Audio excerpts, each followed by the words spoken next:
Claude Cowork is getting a new proactive AI assistant inside it called Orbit. Gemini 3.2 Flash was leaked inside the app today. GPT-5.5 Instant is starting to roll out inside ChatGPT, and Anthropic also dropped 10 new AI agents built specifically for financial services. So let's get into it. Anthropic is creating a proactive assistant inside Claude Cowork called Orbit. Now what Orbit does, it connects with users' applications like Gmail, Slack, GitHub, even Figma and other applications, and provides users with personalized insight as well briefing into those applications. There's also mentions of Orbit apps, meaning you can create applications with Orbit and you can deploy them whenever you want them to. And your deployed Orbit apps can be also pinned to favorite access. All of this is still very vague and early stage, but what's really important here is that proactive assistant part. When an AI agent is proactive, it's not waiting for you to initiate anything. It's not waiting for you to trigger a workflow. Proactive means that the AI agent is going to take some initiative on its own and find insights as well briefing for you. At the beginning stages, what it looks like, at least at the moment, Orbit is just limited to insights and briefing, which is more like a summary as well what's happening type of tool, but not really an AI agent that could do actual work for you.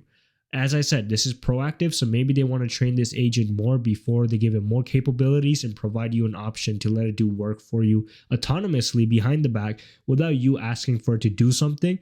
But obviously that takes a lot of trust from users, so those features might be coming later on. But at least at the moment, what we do know is that there's a new AI agent coming inside Claude Cowork, Orbit, and we don't know exactly what date it'll come out or how it ships, but we do know that it's being tested inside the applications.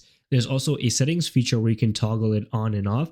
So this is probably close to deployment, but when it does deploy, it's probably going to compete with applications like ChatGPT Pulse, and Google and even Perplexity are developing their own proactive assistants. So we can see AI agents have currently and mainly are still reactive agents, but the next phase of AI agents are going to become proactive AI agents, and the AI labs are starting to roll out these features slowly, starting with AI insights and briefing as the first step. It looks like Google might be dropping Gemini 3.2 Flash soon because they accidentally leaked the model in the mobile application, and it was actually seen by a lot of users and screenshotted, as you can see on the screen over here. 3.2 Flash is supposed to be an all-around help model, meaning a model that's supposed to be useful for everyday tasks as well be fast, efficient, and save users a lot of time. Me personally, I love working with Flash models because it makes the whole process much faster, and for everyday tasks, you don't need to burn tokens and limits by using the heavy models, so 3.2 Flash seems to be coming soon, hopefully prior to May 19 when their conference is. OpenAI dropped a new model today called GPT-5.5 Instant, and this new model is going to become the default model inside ChatGPT. They're also saying that this is a big upgrade for them because a model like this is going to be the default one when it comes to the chat application, which millions of users use across the world.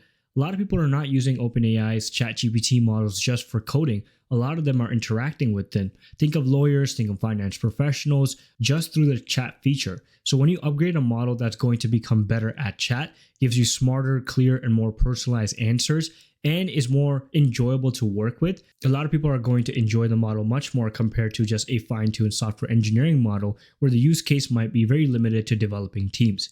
They also made this model intelligent, and they're saying that GPT 5.5 Instant produces 52.5% fewer hallucination compared to GPT 5.3, which is going to be important for high-stake environments like medicine, law, and finance. A medicine professional or a law professional does not want to work with the model that is going to hallucinate. We have seen actual cases where lawyers have actually used the model, and the model has hallucinated cases and created facts that are not actually real. So when you have a model that is more reliable, it's going to improve your confidence working with them, especially for professionals in medicine, law, and finance. They're also saying that the new model reduces inaccurate claims by 37.3%. This is going to make the model much more usable once again. We can see the model has also gotten better when it comes to the GPQA benchmark, where it's producing 85.6% accuracy compared to 78.5%, which was the old GPT 5.3 model.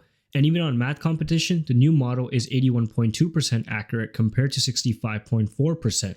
But what's really important for a lot of users is how the model can remember things about them and how it responds. The new model has improved when it comes to memory and personalization. Instant is now more effective at using context from past chats, files, and Gmail if you have connected all of them, so your answers actually feel more personal and relevant, while it lets you keep it in control through a new feature where they actually added a memory source across all ChatGPT models, which gives you visibility over what context was used to personalize responses with new controls. Let's say, for example, you're searching for a recipe in ChatGPT and it's for bread, and the next time you ask it to make a grocery list, it'll bring the ingredients from your past chats and add it to your grocery list. This new memory sources feature is going to be important for a lot of users because it allows their personalization to be more controlled, so you know that the model understands you at a greater level compared to current models at the moment. One thing to note, enhanced personalization from past chats, files, and connected Gmail is only rolling out to Plus and Pro users on the web and is going to be coming soon to mobile with plans to expand to free Go Business Enterprise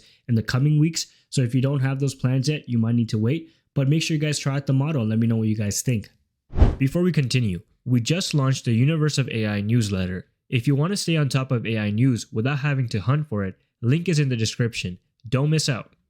Claude is now coming after the financial services industry, and they launched 10 ready-to-run agent templates for the most time-consuming work in financial services. Think about tasks like building pitch books, screening KYC files, and closing the books at month end. And each one of these ships as a plugin inside Claude Cowork and Claude Code, and you can also use your cookbook for Claude managed agents, so a team can put Claude on a real financial work in days rather than months, so it's easy to deploy. Claude is also going to be able to work across Microsoft Excel, PowerPoint, Word, and Outlook, which is coming soon, through the add-ins for Microsoft 365. Once you actually install those add-ins, the context is going to carry across your applications. So let's say you are working in a model in an Excel file, you can build a deck through that model and that context is not going to be left behind, or you're not going to have to manually copy and paste information over. They're also expanding their partner ecosystem with new connectors and an MCP app, so the AI agents can use real data that financial professionals actually use currently. The 10 new agents dropped today address two groups of work. One is research and client coverage. The second is finance and operations. In research and client coverage, they have 5 agents: a pitch builder, which creates target lists, runs comparables, drafts pitch books for client meetings; meeting preparer, assembles client and counterparty briefs ahead of calls; earnings reviewer, reads transcripts and filings, updates models, and flags thesis relevant changes; a model builder, which creates and maintains financial models from filings, data feeds, and analyst inputs; a market researcher, which tracks sector and issuer development, synthesizes news filings and broker research, and flags items for credit and risk review. And then when we get into finance and operations, there's a valuation reviewer, which checks valuation against comparables, methodology, and the firm's review standards; a general ledger reconciler, reconciles general ledger accounts and runs net asset value calculations against the books of record; a month-end closer runs the close checklist, prepares journal entries, and produces close reports; a statement auditor reviews financial statements for consistency, completeness, and audit readiness; and a KYC screener assembles entity files, reviews source documents, and packages escalations for compliance review. Now, what's really crazy, as someone who has an accounting and finance background, all the tasks listed here are basically what a first-year analyst does. When I saw this release, I started to feel for first-year analysts, especially entering the job market. If your firm is going to integrate tools like this, it either removes your job or helps you with your workflow. Hopefully it helps you with your workflow and reduces the amount of tedious work that you might have to do, especially when it comes to investment banking and everything like that. But if your firm decides that they're going to replace a first-year analyst with a financial services application from Claude, it's going to make things a little bit more difficult for people entering the job market. But this is only going to be true if these agent templates live up to the hype and actually build real quality work, but we'll only find out as this rolls out and people and firms start to use it more and more. But that's it for today's video.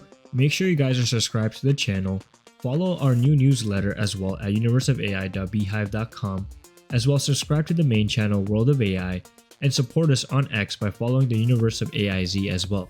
Until then, I'll see you guys in the next video.